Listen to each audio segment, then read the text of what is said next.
Good afternoon, everyone, and welcome to Aria group training sessions, session number 3 in the basic orientations and master data files.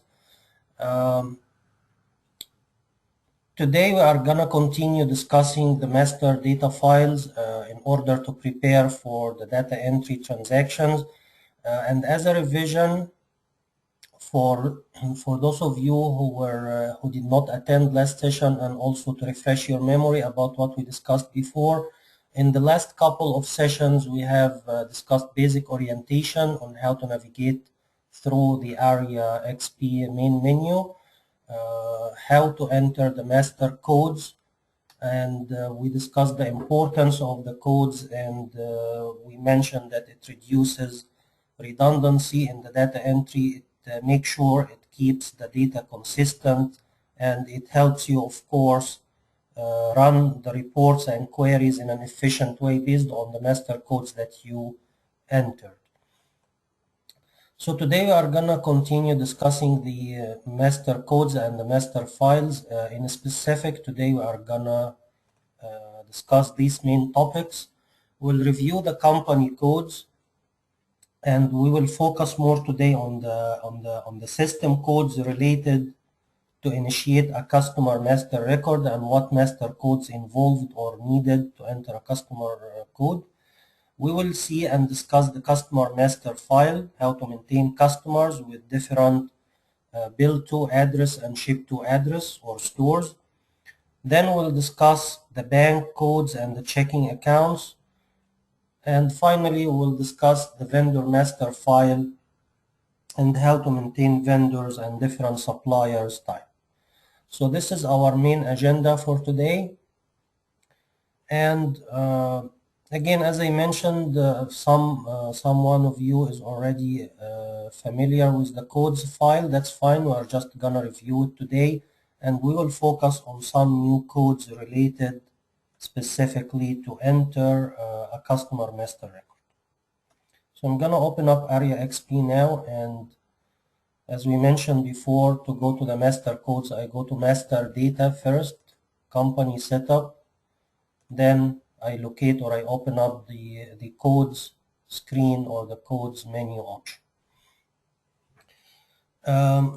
We discussed this screen again in the previous sessions, but we are gonna review today in specific the codes related to customer file. So first code that is important to enter your customer data in a good manner is the region code. So I'm gonna select the region code. And the region codes here, as you can see in the data example we have, it's basically to classify your customer database geographically. So if you deal with customers in Canada, customers in South America, customer in the East Coast, West Coast, all of these could be considered as region codes. And as we will see in the next topic in this session, you will be able to assign each customer one of these region codes. So this way the customer database is classified correctly to the right region, and thus you can run furthermore reports and queries based on that region code. So just as a refreshing, what we do, we first edit the current record, and then we insert, and we can enter a region code or a description of that region. So let's say I'm going to enter Mexico. So this is one of the main region that I have. Once you enter the description of the region, it will be saved. And again, as any other code, you can check one of them as a default. Only one code could be selected as a default value when you enter the transaction. However, you still can navigate, or you still can scroll and search or select another record. So I'm gonna move on to the next code we will need today for the customer master, which is customer classification. Customer classification is also a system code that is needed to maintain your customers' information. And as you can see in the example, business use of this type of codes could be online customers, private sales, discount stores, chain stores, department stores, etc., etc. So all these are examples of how to classify your customer database. Same thing goes once you edit the session, you'll be able to insert and you give it a description, click OK, and then the code will be saved. So as I mentioned, even though customer classification is optional code and you might just have one general classification, we do recommend, or best practice is to classify your customers at least from the main category standpoint, like for instance department stores, small boutiques or small stores, discount stores, whatever applies to your business. So you can actually later on you can run queries and get reports from the system in an efficient way. Okay, next code that we need to see today as well that is also related to the customer and to the sales cycle is the ship via code. And ship via is actually your carrier. So what carrier and what service types you have as for shipping methods, this is what you enter here as the ship via code. And this is examples of business use of this code like FedEx, UPS ground, UPS second day, and so on and so forth. For each code you enter for the ship via, it has more advanced related fields, we call it, and the related fields here will open up another screen where there is some more information you may need to maintain. So first field that is related to the ship via code is the carrier service type. And the carrier service type simply specifies what is the service level. So if you choose UPS, is it gonna be UPS ground, UPS next day, UPS 3-day, etc., etc. So you choose from the drop down the appropriate service level for that carrier. If there is any COD charges, you can put that here, and COD stands for cash on delivery. So this is usually additional charges that you might need to charge your customer for the freight, related to the freight. If not, and if you pay the freight as a prepaid, then you may leave that field empty as 0. Then there is an insurance charge per $100, and this parameter or this field is to let the system calculate an additional freight charges as insurance. This may not be applicable in all cases, but if you have like a valuable shipment and your customer requested an insurance on it, so you can add insurance to that ship via code. And here the system calculated per $100. So if you put, let's say, insurance of $5 per each $100, then the system automatically can calculate how much is your shipment on the invoice level, and then calculates automatically the insurance charge for that shipment. Merchandise charge is additional type of charges that you may or you may not include on the carrier setup or on the ship via. Then example of merchandise charge is any like additional shipping and handling, special charge for tracking number, or for any kind of additional charges on top of the actual freight charges. So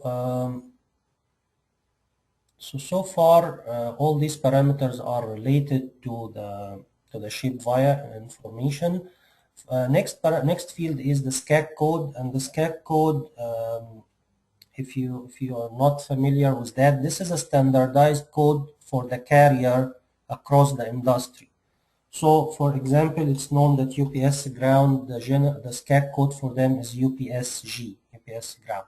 So this is a code given to the carrier in general, and you might be able to get that code by contacting your carrier directly or by looking up their website. Usually they may be listing all their service types along with the appropriate standard code. Next field is the transportation method. So according to the ship via and the service level selected, you can choose the most suitable transportation method. And this is not, it's just for your information. It's not affecting any calculation or something. It's just a matter to know what is the transportation method used on that carrier and service type. Finally, last field is the freight billing term, or here, since it's a UPS, we call it UPS billing. This is simply your freight billing term. Is it prepaid? Is it consignee billing, freight collect, or bill to third party? So as you probably, if you work in the invoicing department or the shipping department, you might be familiar with those terms. So prepaid applies when your company has an account with UPS or with FedEx, and you always use that account to prepay the freight charges. Consignee billing would be in case if you don't pay in advance, and this is paid via a consignee billing third party. Freight collect, meaning that your customer will be the one who will pay the charges upon, or FedEx and UPS will collect the charges from the client. And finally, bill to third party, meaning that there is another third party billing account to use, different than your account and different than the customer account. So depending on the case, how you usually ship your orders, you will choose the right payment terms for that shipping method, and commonly used is the prepaid when you have an account open and you always pay for the charges in advance or using your own account. Once you are done, you click OK and you save the ship via. And as usual, before you save, you can, or you have to check one of the codes as a default, and then this will be the most commonly used and will show up on the top of the list. Okay, so this is, so far we discussed the region codes, classification, customer classification, ship via. Payment terms, we discussed it last time, just I'm gonna review it in case if anyone have any questions or want to see how it works. So one of the previous sessions we discussed the payment term codes, and we said that this is for mainly to calculate the invoice due date, and if there is any additional discount or any additional payment terms related to the customer or related to the invoice. So just to show you an example, if I go to the related fields of the payment terms, I will see these parameters. First parameter or field is the net due days. So if it's a net 60, it will be 60 days. If it's net 90, it would be 90 days, and so on. There will be a field for the discount number of days, discount percent if applicable, level 1 and level 2. There will be a parameter for EOM, which stands for end of month. And again, just as a refreshing, we said end of month, meaning that if that parameter is set to yes, then the system will calculate the due date based on the invoice, whether it is prior or after the end of month day. So if it is prior to the end of month day, the system will simply add the number of days and consider this is calculates accordingly the due date. If it's end of month, no, then there is no calculation involved, and it simply takes the number of days from today's date or from the invoice date, and that will be used as the basis for your invoice due date. So this is how end of month parameter works. There's other fields or setups, cash on delivery, yes or no. Normally if it's due on a later or in the future, this is non-cash on delivery. Use installment, yes or no, does it get paid one time or with installments? And finally the payment term, either it's a credit card, cash, or non-cash. So this is a revision on the payment terms code, since today we are going to discuss the customer master file, and of course the payment term is one of the important system codes that have to be set up properly before we enter a customer. Next couple of codes we need to enter or we need to review before we go to the customer master list is the special instructions. And special instructions here is a generic field. You can decide it the way how you want to use it. So it can have multiple business usage of it. So it really, examples like as shown here, any important note that you would like to show up on the customer and thus on the sales order eventually when you have a sales order for the customer. So such information could be something like check routing guide, for instance, maximum $500 per order, if there is any minimum order quantity, call before shipping, etc., etc. So all these are notes that you can use to just bring the attention of the people in the warehouse or the people who reads the order confirmation about this important note. So something other example, ship to DC or ship direct to store, depending on the case.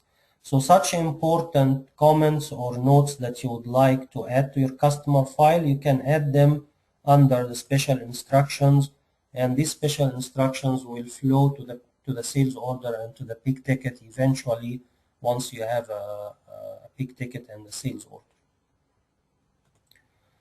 Final code that we are going to discuss today related also to the customer master is the profiling information. Profile information is optional, so similar to the special instruction, it is an optional field. You can use it depending on the need, and you can define the values in it based on how you would like to utilize that. And this is examples of how these profile codes can be used. For example, if there is any inspections needed by the customer, you can put that here. If any samples required, needed, number of employees of that customer, whether it's credit approved or no, credit ranking, this could be a profiling. So any type of information in general that you don't have a place for it in Aria systems or in Aria database, you can use the customer profile to maintain this information. And you are the one who decide the name of the profile. So you simply need to edit, insert, and then you will give it a profile name. So for instance, if I want to put something like labels needed, tickets, labels and tickets, something like that. So any instructions or any information that is pertaining to that customer and you would like to maintain it when you enter the customer master, and eventually also it inherits to the sales order or it carry over to the sales order, this is the place where you can enter that information. When you enter a new customer profile data, there will be additional related fields. Profile type, if it's on the customer level, it will be customer. If it's on the style level, it will be style, or otherwise it's a vendor profile. So in our case, we'll choose customer profile. Profile update method, usually automatic is recommended, and the meaning of that is when you enter a sales order for that customer, the system can automatically pick up the value of that profile. So you do not need to reselect the information again and again. So it maintains the data for you, and it consistently use that profile on the sales order. Finally, profile screen, if it's a sales order or purchase order. So in our case, it would be on the sales order. Profile screens purchase order could be applicable in case if the profile type is either style or vendor. Once I am done with the setup parameter of that profile, I click OK. So now I entered a profile called ticketing and labels needed or no, or whatever type of information I want to maintain. Once we click save, the system will save this profile information, and it will be available for me, as we'll see in the next topic of that session, how it is entered on the customer master. Okay, so now we are gonna move on to the next slide in our training session today. So we covered in that previous section the codes and what are the codes important for the customer master. We discussed what are the mandatory codes named. So for pertaining to the customer master, you have to have at least one region code, one customer classifications, ship via, payment terms. For the non-mandatory or the optional field, they are the special instructions and the profile information. So these are the example of mandatory codes and optional codes. We discussed how to edit, insert, delete a code, example of mandatory code like the customer region, customer class, ship via and payment, example of codes with related fields, and how to set up those related fields. So now we are moving to the next topic in that session, which is the customer master file, how to enter and maintain the customer master. Customer master file is also located under master data, customer option. And you might know already that the customer master is one of the key important elements in the system, because based on your customer information, everything else would be driven by. So sales orders would take information from that customer and update back information, invoicing, pick ticket, etc.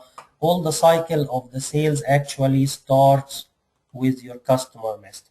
So it is very important to maintain the customer information in a good manner, and to be sure or to be familiar with all information that you have to have, what are mandatory and what are optional information. So first thing, like we discussed last time, in master data in general, you have to start by initiating a code for your customer. So I'm gonna give it an abbreviation. And here the customer code length is 5 alphanumeric. So it is 5 digits, either characters or numbers. Best practice or best advice is to use the first initial of that customer and a 2-digit sequence. Of course, it's up to you at the end the way you want to code your account code, but we recommend that way because it's easier in sorting, and also in case if you have different accounts with the same initials, like Macy's, for example. I have several accounts start with MCY or Macy, so I can add MCY01, MCY02, MCY03, and so on. So this is just a simple method of coding your customer account. The most important that any customer account code must be 5 digits, either alpha or numeric. Now I'm gonna add my account information. So the first section of the screen is just listing of the information, name, address, status. Status, I'm going to explain a little bit about what each status means. Default status is potential, meaning that it's not yet an active customer.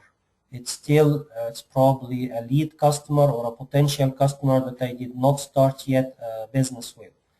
If your account is already actively used, then you can go directly and switch the status to active, meaning it's in a good standing, good condition regarding whatever the credit, regarding the business, so they are actively doing business with your company. When you put an account on hold status, the system will prevent any transactions from happening on that account. So once you place the account status on hold, no further sales orders, invoices, or any other transaction would be allowed on that account. So this could be, for example, for credit reason. If you have an account that is not in a good shape regarding the credit, or they are behind for their payment, and you want to put them on hold for accounting reasons, so you have to put the status on hold to avoid anyone from issuing transactions by mistake on that account. Finally, canceled status is when the account is no longer in business for any reason. They are out of business, they are no longer active with your company, and you want to get rid of their profile from the system, so they don't show up, or you can filter them out when you run your reports. So these are the different customer status important for you to know. We'll continue the address. So here, this is the street address.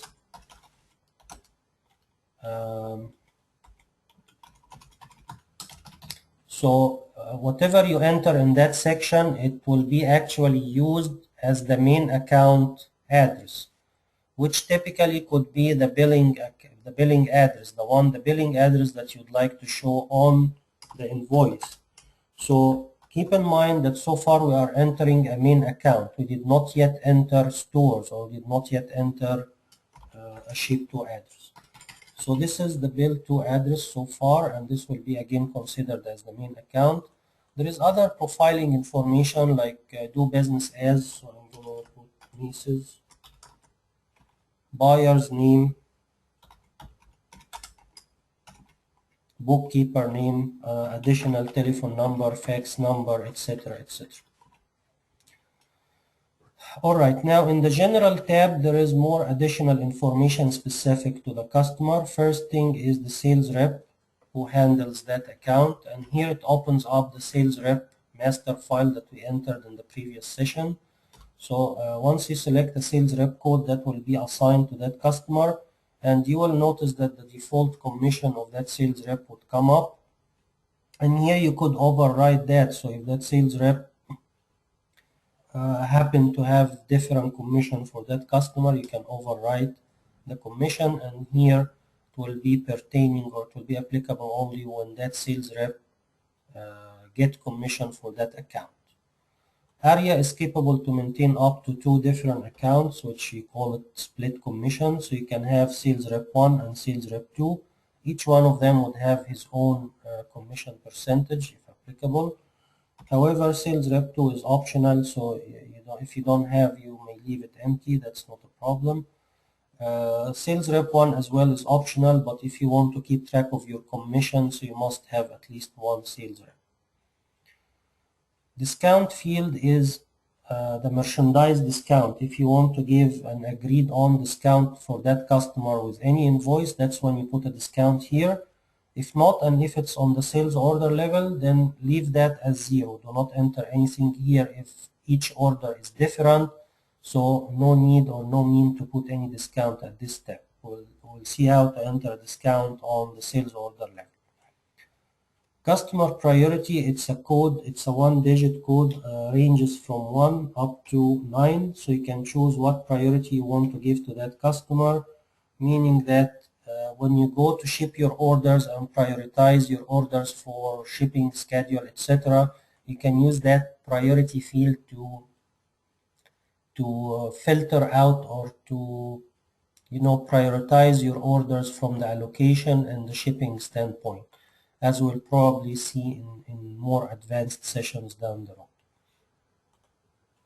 Factor, that's also an important field, especially if you deal with factored company for payment.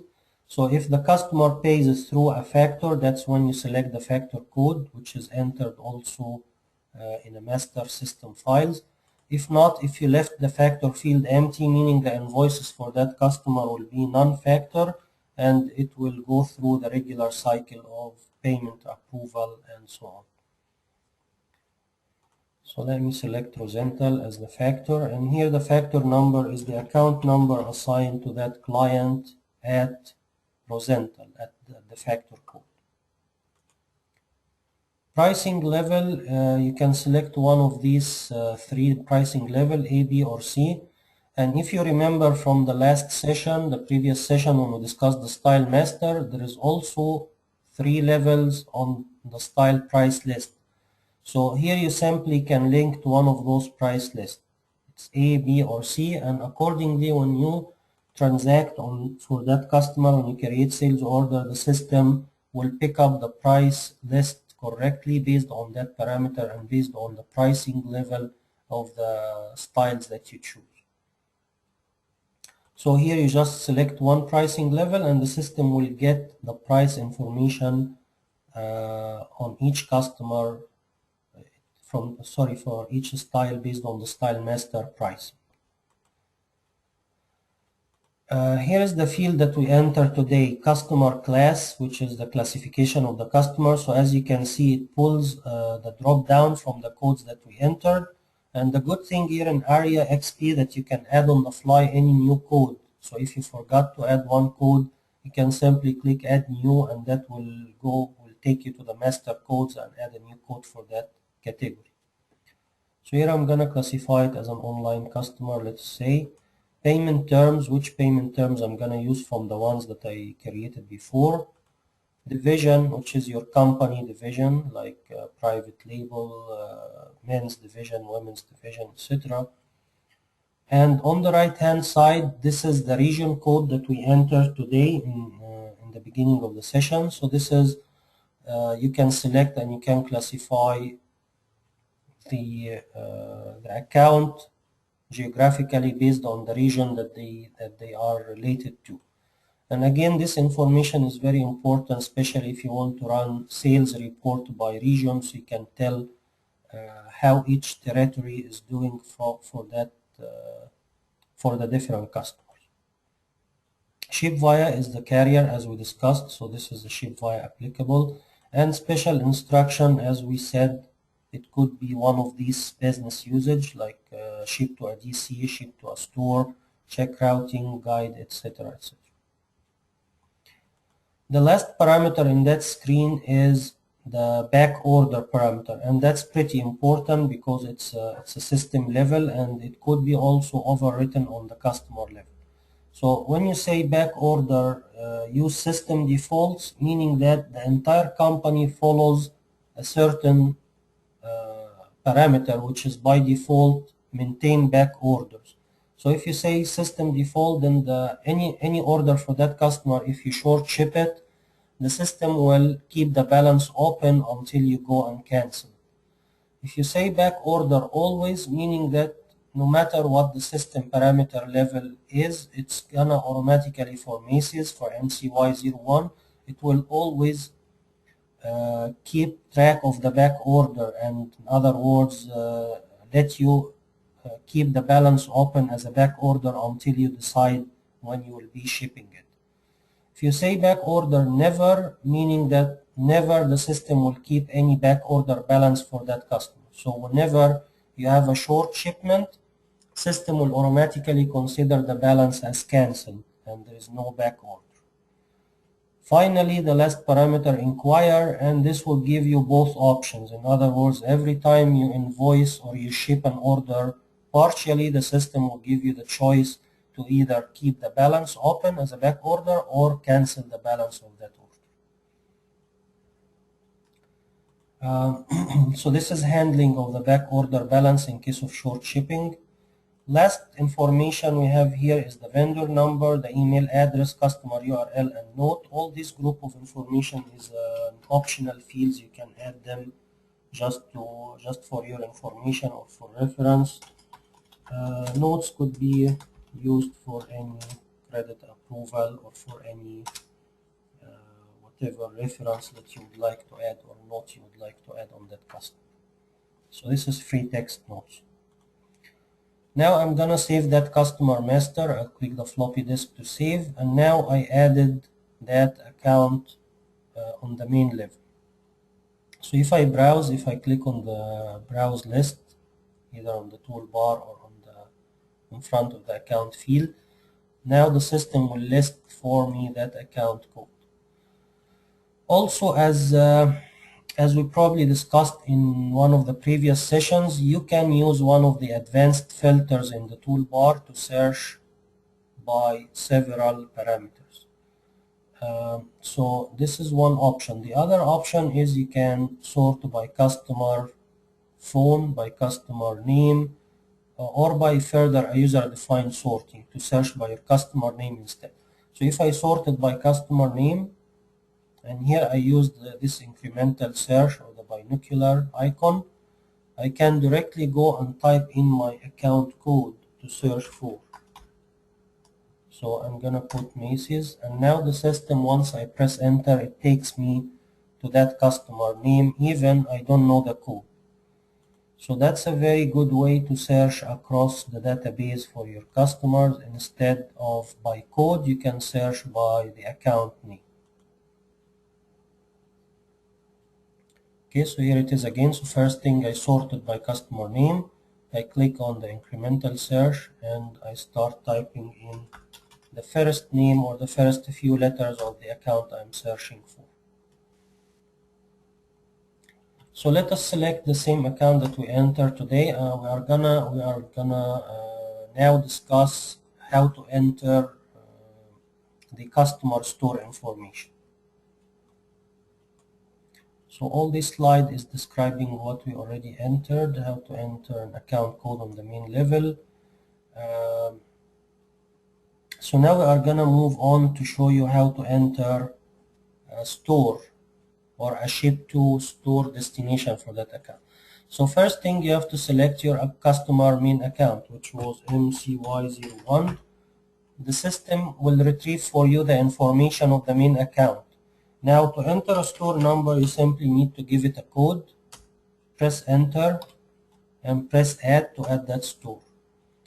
What you will notice here that the system now moved to another level. It now moved to Macy's account as the main account, but for store 01.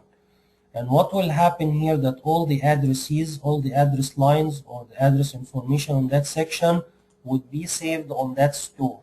So Macy's department store, whatever, Manhattan, or so this is the store name. Okay, and then same thing, the phone number and all this information will be for that store only. The status as well, you can give a status on that store account only, bookkeeper, buyer, phone number, and the ship to address. So here this address will serve as the ship to address for that store number 1.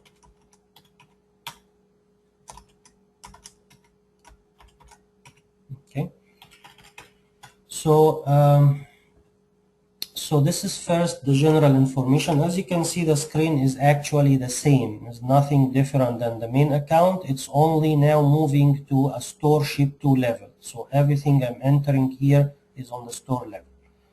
Of course, some information you will notice it is disabled. So all the customer code, classification, payment terms, etc., all these are coming from the main account. So it is inherited from the main account. You don't need to worry about. What you just need to change, if that store is handled by different sales rep, you can override that. If it's handled by different ship via, you can also change the ship via. Everything else is the same like what we entered on the main account. Alright, so now I'm gonna save that. So now I have a main account and I have a store. There is another level which is a DC. So if you happen to deal with big department stores who request you to ship to a DC or distribution center, you can add that as a DC. And the same applies to the store will apply to the DC. So in other words, the DC is simply it's kind of a store. It's a store level, but it acts as a distribution center. And the distribution center here can eventually be used to consolidate your shipments. So instead of shipping direct to a store, you can ship to a DC, and the related stores would go or would be linked to the DC, as we will see in a minute. So the conclusion is you enter here the DC account information, the ship to address, all the profiling information, and the system will save that as a DC record.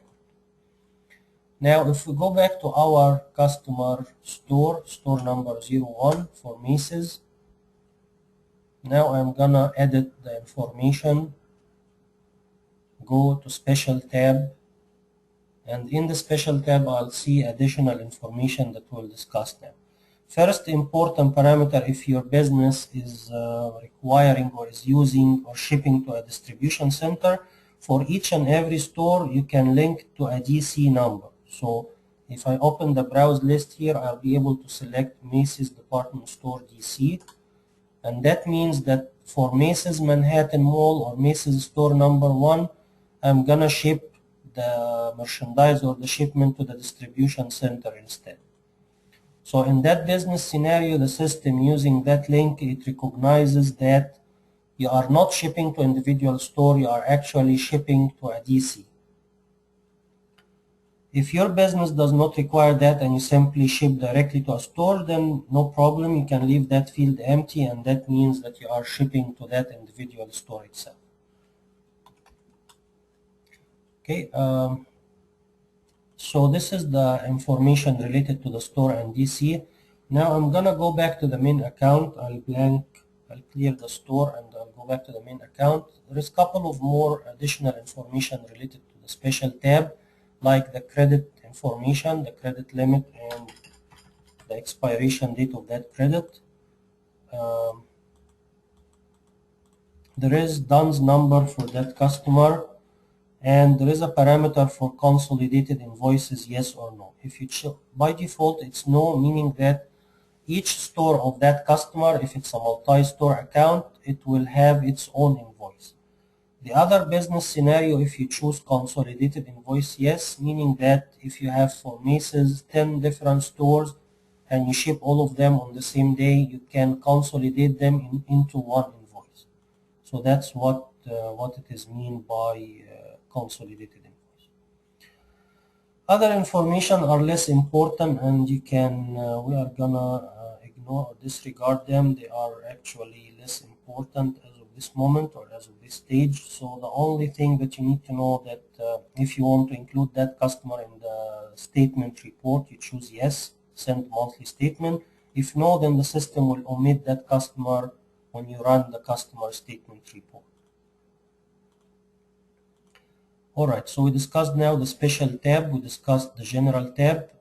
Other tabs are really optional, except for on the store level. If you do happen to have a different bill to address, you can select the store and you can go to the billing tab and overwrite to one of these options. You can choose billing address as alternative address, you can use the main account, or you can use the shipping address.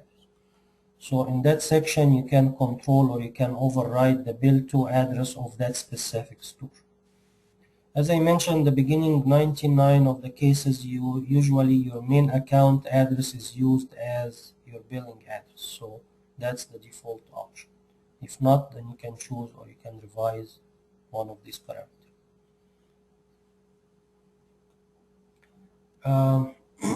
Alright, so now we discussed the customer master, how to enter a main account, how to maintain a store account, and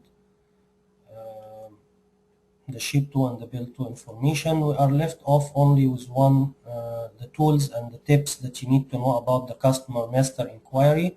So once you inquire any account, so if here I go to my customer, whatever ABC account, from the options menu, you have a lot of information that you can utilize. So if you click on the options drop-down menu, you can retrieve the invoices for that customer. You can retrieve returns, return authorization, sales orders, styles. So a whole bunch of information about this customer. So any transaction that I click on, if there is any relevant transaction, the system can give me the related information. Let me just choose an account that has some data. So here, if I go to options, invoice, the system will simply list for me all the invoices for JCPenney for the selected account. It will give you all the information about these invoices, the date, the status, the sales rep, and so on and so forth. So same goes for any other type of transaction, like if you selected orders, returns, etc. The system will simply list all the relevant transaction for that account. So as you can see, this is a good tool for you if you manage accounts and if you are on the phone with a customer and you just need in a quick way to get to the related invoices, the related transactions, the history of that account. Everything is placed in one section for you to be able to manage. Financial, if you'd like to see what is the standing balance, the current credits, the current debits of that customer, all of these are available from within the options menu. Alright, so now we are gonna move on, since actually the time is limited. We need to cover the rest of the topics.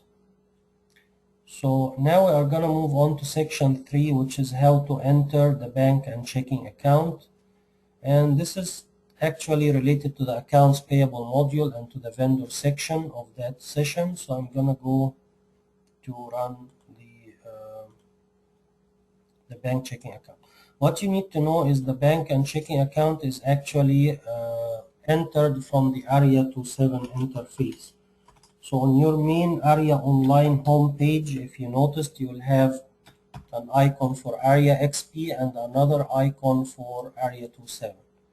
So Aria 27 icon will be the one you need to log into in case if you want to maintain the bank checking account or the other payables or accounts payable transactions. So for the bank and checking account setup, this is done again from the Aria 27 interface. I'm going to log in.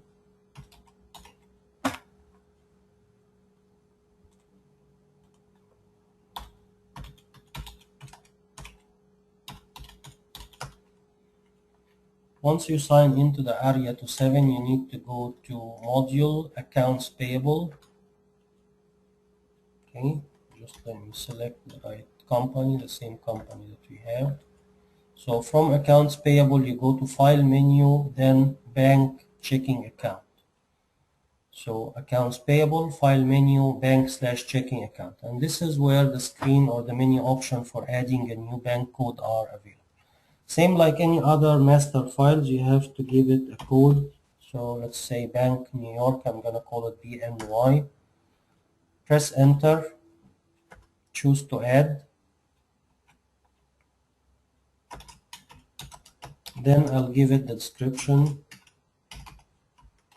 Bank of New York. And the address, the phone, the etc. All of these are just listing of information. You can fill all the information here for records, so you can have everything in one place. Once you enter the main bank profile, you click on checking accounts to enter the checking accounts related to that bank code. And here you have to enter new and put the checking account number. It's not necessary to be your full checking account number. Normally best practice is to only put the last 4 digits of your checking account. So this way you can just differentiate between the different accounts if you happen to have more than one checking or more than one account under the same bank. Now for the GL account link code, this is only in case if you are linked to the GL module, and here this will represent your chart of account bank code that represent that specific bank and account code. Discount account and adjustment account, those are the GL accounts for the chargeback or the discounts taken from your accounts payable. So if you are paying the vendor and if you happen to take a discount for that invoice from that vendor, then you need to direct that discount to the proper GL account in your chart. Same goes for the adjustment. So I'm going to choose the accounts payable adjustment account. Short description for your bank, for your checking account code. And next is your check number sequence. So you can decide here what's the next check number to use for the printed checks. And if you happen to have a manual checkbook, you can always have another sequence for the manual checks. So this is the setup information you need to know about for the bank/checking account, which again, as a revision, you enter a bank code. The bank code can have one or more checking accounts. Each checking account has to have a checking account code, the GL account associated with it, the discount account if applicable, the adjustment account, and next check sequence number.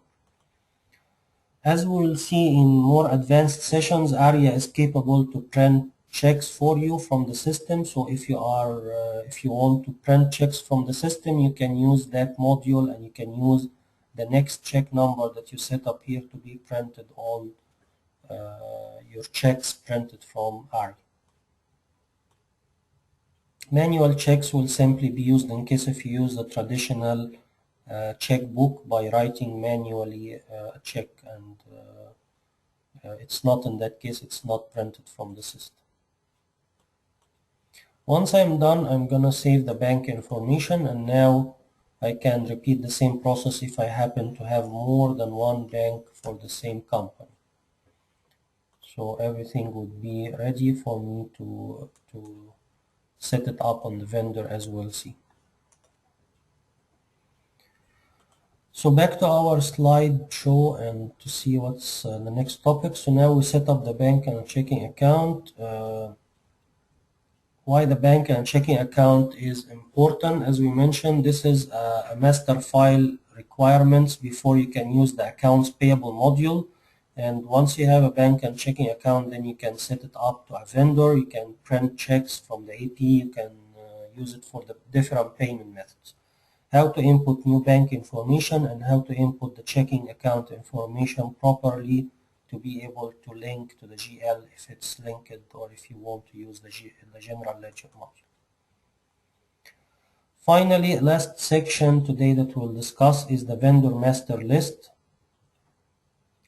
So going back to the Aria XP interface, I'm gonna switch my screen to Aria XP to master data vendor. This is the menu option to maintain the vendor master. Similar to the customer master, similar to the style master, before you are able to enter any new vendor or supplier, you have to give it a code. So for instance, supplier here could be either your production supplier who provides you with the styles or the raw materials or whatever, or it could be as well a supplier for any services and not related to production. So this could be like suppliers like the electricity company, like the telephone company, the consulting services, etc. All this as well can be entered in your system as a vendor code, not necessarily only the production suppliers. So here once I enter the code of the vendor, and the vendor code by the way is alphanumeric up to 8 characters. This is the length of the field. You put the vendor name, you put the telephone number, you put all the regular information of that vendor, the address, etc. So all these are listing of information. I think it's self-explanatory. You can assign it to a division, but it's not mandatory anyway. You can keep the vendor generically assigned to all the divisions. Then after you fill all the information, you can furthermore classify your vendor. So here vendor type, for example, if it's a utility like telephone, electricity, whatever, you can classify it as utility. You have also a subclass, so you have the vendor type and the class. So I'm gonna put something like electricity. So this is, I know it's in any case, those two fields are optional, and you can maintain them based on your need and based on your business, how you want to classify your vendors, what are the main types and what are the classification of that vendor.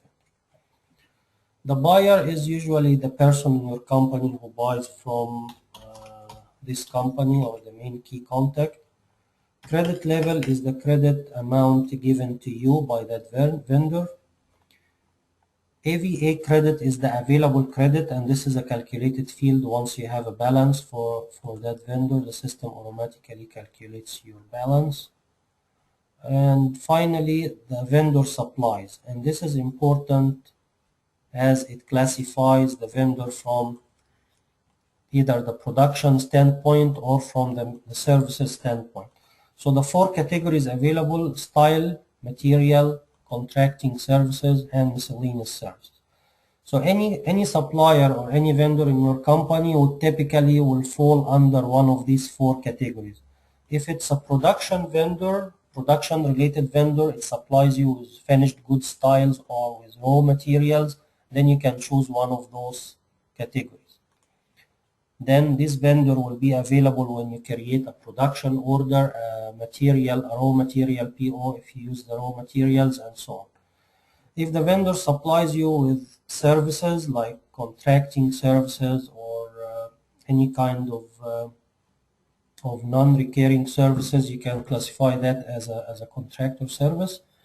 Finally, miscellaneous service, this would be applicable to any general suppliers, like as we give an example, the utility bill companies, the company you pay to the credit card, the monthly statement, the rent, any such kind of suppliers who you pay on a regular basis, you can classify them in that case as a miscellaneous services vendor.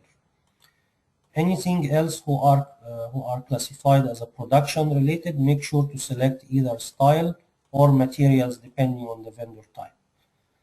The functionality behind here is simply to let the system know where these vendors will be available for you to select. So if it's a style or material supplier, then it will be available again in the style purchase order form and the material PO form.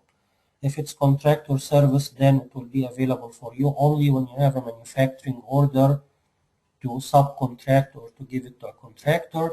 If it's a simple miscellaneous service, meaning it's non-related to production, and you simply can include the vendor for any utility bills, for any recurring monthly charges. Record the original invoice detail for. I'm not going to discuss that in detail. It will be part of the accounts payable module in detail. But just to give you an overview, based on the vendor type, you can choose to link the payable invoice to one of these types of documents. Could be a style PO document, a shipment document, a material PO, and so on.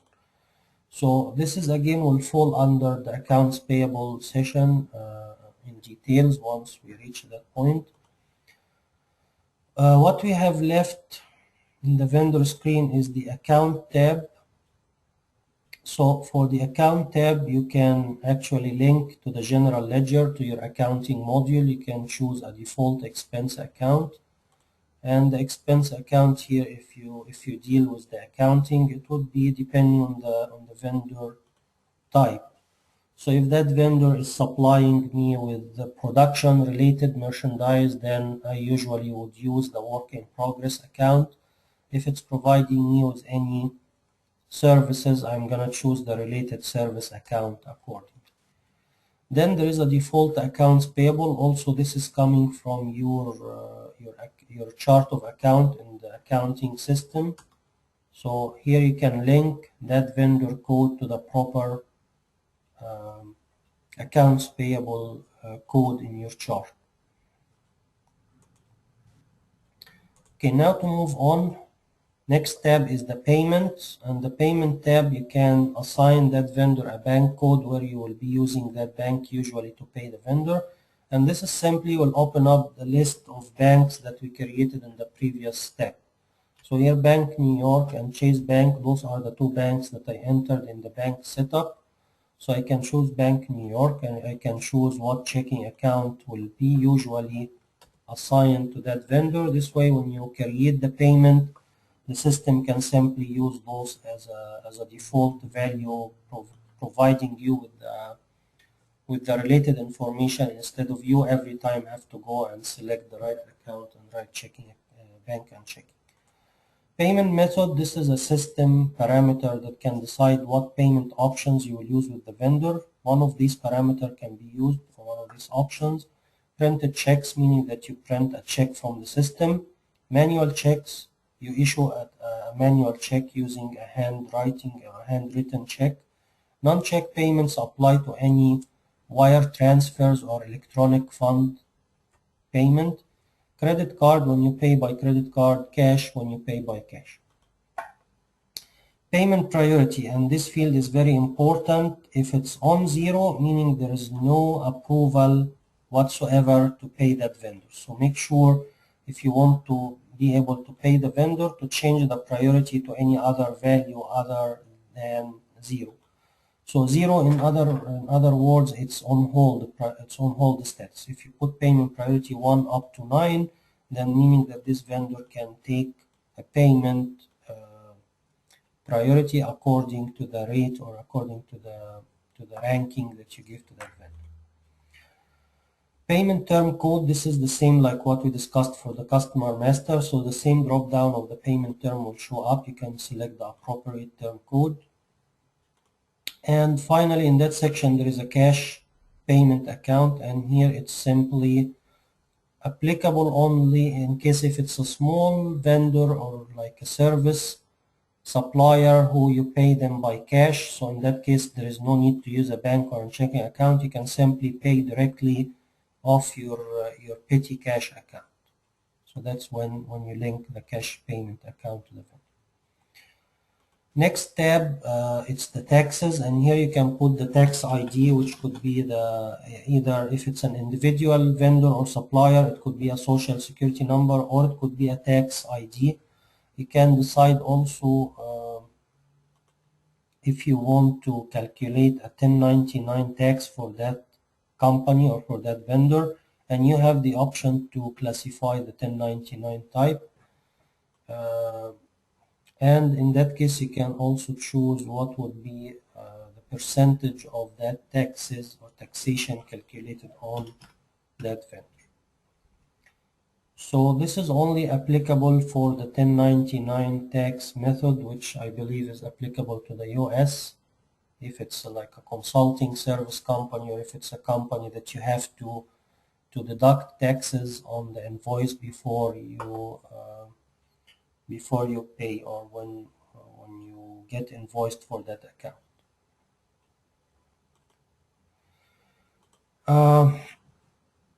So finally, the factor information, and the factor information is the same like from the customer standpoint. You can add a factor code, and the factor here will be for the payable side. So in other words, when you pay to that vendor, you don't pay directly to the company, you pay via that factor, and the remittance on the check will be using the factor name and factor address instead of the company name and address. So this is simply the factor information that I selected, and you can pay through that factor if that's applicable. If not, if you pay directly to a vendor, then no need to fill in the factor, and that means your remittance will be directly shown on the check based on the vendor address. Alright, so this is as for the payment and the remittance. Finally, the summary tab will show me the current balance, so there is no information to fill in here. It's just showing you the last purchase, the last receipt of that vendor, the current balance, open debits, open POs, and the taxes balance if applicable. Alright, finally, if you want to add any text, any free notes, so that's when you can obviously it's not there's some kind of technical problem, but anyway, it's now we saved our vendor code, so it will be saved in the system, and you can furthermore inquire the notepad if there is any notes available on that vendor record. So likewise, like what we discussed on the customer master, there is some tools, tips, and tricks for the vendor inquiry. If you inquire a vendor and you go to options menu, you would be able to pull or retrieve any transactions or any history for that vendor. So you can look up the payable invoices that happened or that occurred on that vendor, invoice number, invoice amount, the currency, the invoice due date, the approved amount, the check, the bank code. So all these are information about the transactions occurred on that vendor. Likewise, you can get a list of all payments on that vendor, if any, and you can get the style purchase order or the material purchase order that are issued on that vendor. So it's an easy way to inquire your vendor in one place. You can see all the historic transactions and all the information for that vendor code. Alright, so I guess we covered all the topics for today's session. So I know I kept you guys a little bit longer, so we'll open if anyone has any discussions, then we can open the discussion for everyone.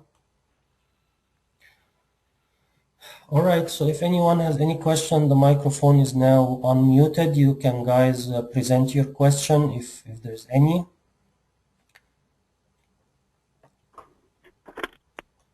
Hi Al, this is Elizabeth. How are you? Hi Elizabeth, good. How are you doing? Good, thank you. I don't know if you've been paying attention to the screen at all, but Lauren and myself were writing messages we were not able to see the screen for section 3. So we had a really? problem there. Yes. Yeah, unfortunately, I didn't look at that part, but it looks like a technical problem. I think for some reason the online session stopped working. Yeah, so we weren't able to, we tried, I know you were muted, and we've tried to send messages, so you can look at the messages there now, because we've tried to go back and forth with Lauren, but she was having the same problem I was. So, I see. yeah, so all the section 3, we were not able to see what was going on. So starting, which is the vendor profile you mean? Was that the vendor profile? Section 3. All of section 3 and onward. Okay.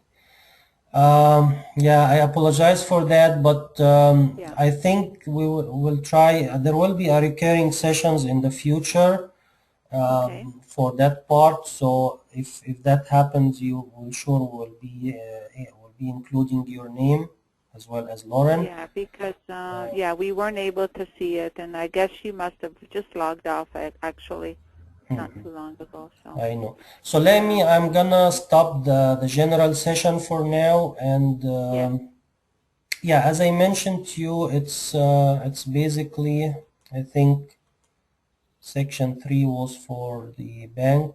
yeah, starting from here Okay, from the bank. onward, we weren't able to see the screen. So I see. Yeah, I do apologize for that. It looks like the online training the online session, for some reason it stopped.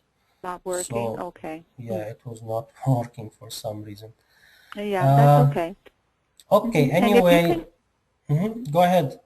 sorry, and if you can change my name to Elizabeth rather than me, it says M-E on there.